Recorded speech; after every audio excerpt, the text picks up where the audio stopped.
joined on the line by Roy Jones Jr., undoubtedly one of the all-time boxing greats, a world champion in 5 different categories, in light middleweight all the way up to super heavyweight, and was named Fighter of the Decade in 1995 and Fighter of the Year in 2003. Roy, what a fantastic career for you, and may I ask, where did this love of boxing begin first of all for you, and was it always the dream to become a boxer? No, my love began when I first watched a Muhammad Ali Joe Frazier fight.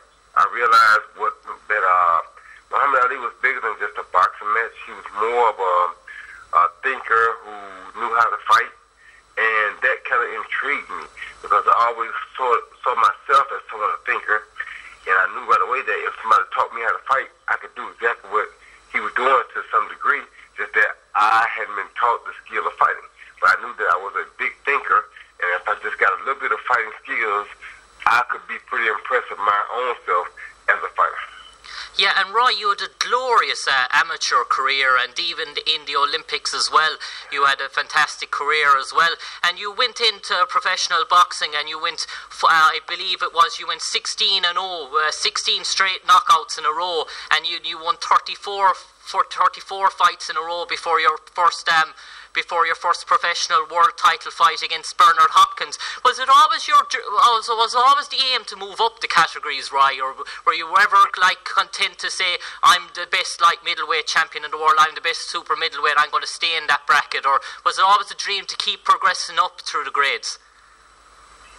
To be honest with you, I never won a light middleweight title. I started fighting as a light middleweight at professional, but I wanted to win a light middleweight title first, then move up and probably go as high as super middle or light heavy, but I never saw going any higher than the light heavyweight division. And actually, when I got to 168, I was content with being the best super middleweight around. Then I ran out of competition. Had nobody else to really fight. When you run out of competition, in my book, you have to go find competition somewhere else. So if it's none in your weight class, go find someone above you. Because usually there's a guy that's bigger than you that they think may have a chance to beat you because he's bigger. And that's what I did. So anytime I thought that there was an opportunity, I moved to that opportunity and took that risk, took that gamble, and found out. And it led me all the way up to the heavyweight division. So I'm like, nobody beat me at middleweight, nobody beat me at super middleweight. I got a disqualification, but I didn't really have a loss. I got disqualified. Yeah. Nobody beat me at light heavyweight, so I said, well, forget it. Let's go all the way to the top. Let's go for the ceiling. And I did. And that's how I became, by the grace of God, heavyweight champion of the world. Yeah, and Roy, it's a feat that has never been achieved in 106 years, to do what you did, to start off as a middleweight champion and to go all the way up to heavyweight champion. Was that on the back of your head that I'm creating legacy here? I'm going to go down here as one of the. No one else has ever done this. Muhammad Ali hasn't done this. Joe Frazier hasn't done this. No one has ever. Was that on the back of your category, that history will define me by this?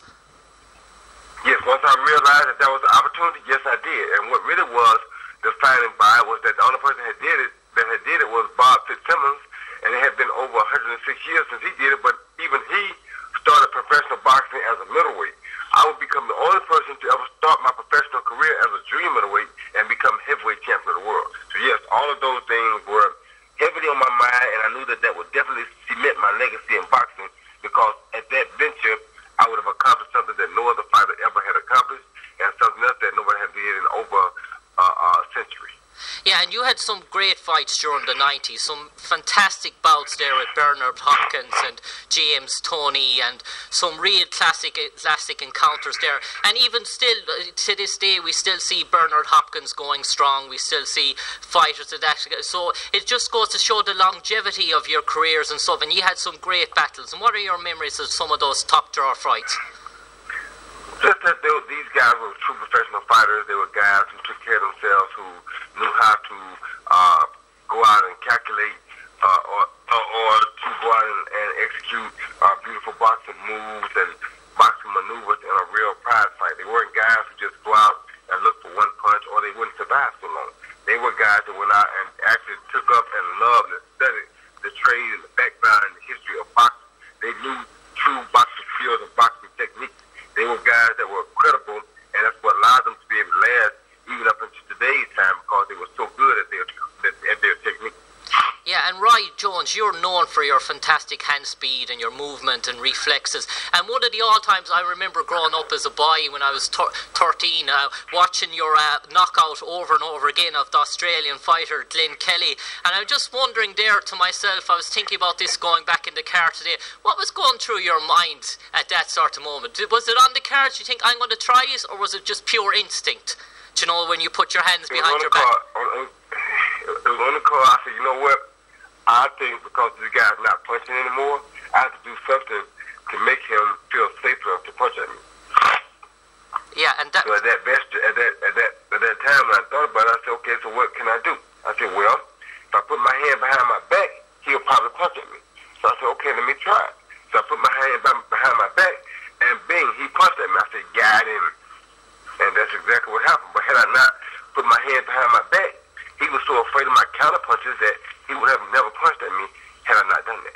Yeah, and Roy, then we go on then to the 2000s, and you'll use some memorable classics with the likes of Felix Trinidad and Tony Tarver, and some great rivalries there. And then you came back again and you won another belt again in 2011 when you beat Max Alexander, and you beat Tarver for a belt. So to win belts in 2 consecutive decades, to win it in the early 90s and then to win it again in the 2000s and then to win it again in the late 2011 12, that's title belts in 3 decades. That must be something you must be very proud of. I'm very proud of it. I mean, you know, it's like that. Like I said, once again, it goes to the character and the skill level that we had to be at to be able to compete and even win belts in 3 decades. You know what I mean? It's very difficult to do such a feat. Back in the early days, you never heard of fighters going quite that long and winning titles for such a long period of time. So for me, it is a quite a feat, and I thank God for every moment of it. And I thank God that I was able to be an instrument that he used to play his music through. Yeah, and Roy, over here in Ireland now, there was great hype and anticipation. There was a proposed fight there going back a few years ago with Steve Collins. Was that ever really on the cards, or was that potential to happen, or it just didn't happen? Would you have liked that fight? No, it just didn't happen. Yeah, it just didn't happen. I would have loved that fight. It just didn't happen. But of course, I would have loved that fight because Steve Collins is a true competitor, a real champion, and a guy that you would love to share the ring with. He's a hard guy to deal with, as everybody that knows that some of his prime knew. So it was definitely a great opportunity, a great moment for 2 true legends to share the ring. And as you know me, I always love moments like that. So yes, it was definitely something that was definitely on tap. Just that we never got the correct funding to be able to properly do it the way we should have, and to go out at the end of it like true champions. Because when we come out, we're gonna give it our all. We're gonna leave everything on the line. And had we got the right money to be able to go out like champs, we would have did it. But we never got that opportunity because the right money didn't really come across the table. So. Yeah. And finally, Roy, I have 2 final questions there for you. I'll give you the first one here. In this decade, I sense, Roy, that you have a person now that loves his craft, that loves what he do, and even till this day, you're still enjoying the sport of boxing. You're still enjoying being out there, and it's for the thrill and the enjoyment that you're still boxing on to this day. That's why I sense that why your boxing career is going on, because you still have that enjoyment. You enjoy it as much now as what you enjoyed it in the 90s, I suspect. And second of all, Roy, basically, what would you give to any advice to any aspiring young boxer there in Ireland who maybe has gone on to fight in the Olympics or wants to pursue a dream to become a champion as such? What would you say to them is the 2 most important aspects that makes a world champion? Well, the first thing is you got to have dedication, and you got to have faith. You got faith in God, and you got to have dedication. And in that faith in God and dedication, that means that once you decide that this is what you want to do, you got to put God in front, which is in anything you do.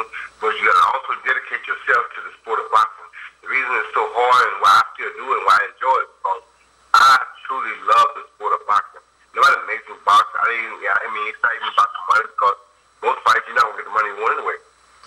So that doesn't matter. But the fact that I love the sport, I love what I do, and I realize how gifted and how blessed I was in the sport, because I learned so much that just like even nowadays, I train guys, I teach these guys things that they've never seen before, things that they've never heard of before.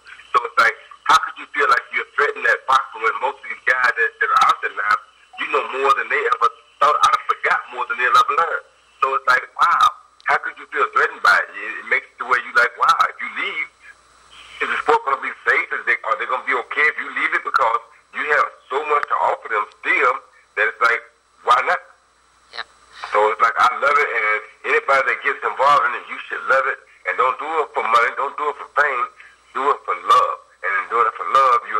every day of your life doing it, and you'll do it for all the right reasons, because love is the first thing. Love is the closest thing to God. God so loved the world that he gave his only begotten son. If you love something and you mean you love it, that's the biggest thing you're going to be able to get in this lifetime. Roy, as a boy growing up in the early 90s, staying up late in Ireland to watch your fights, it's been an absolute pleasure talking to you, and we wish you all the continued success. And from everyone here in Ireland, we just reflect on what a marvellous career it still continues to be. You're still going strong, and we'll hope to God I'll get to see you in a few more fights in the coming year. Right. Yes, sir. Thank you very much. Right, goodbye, take care. Goodbye.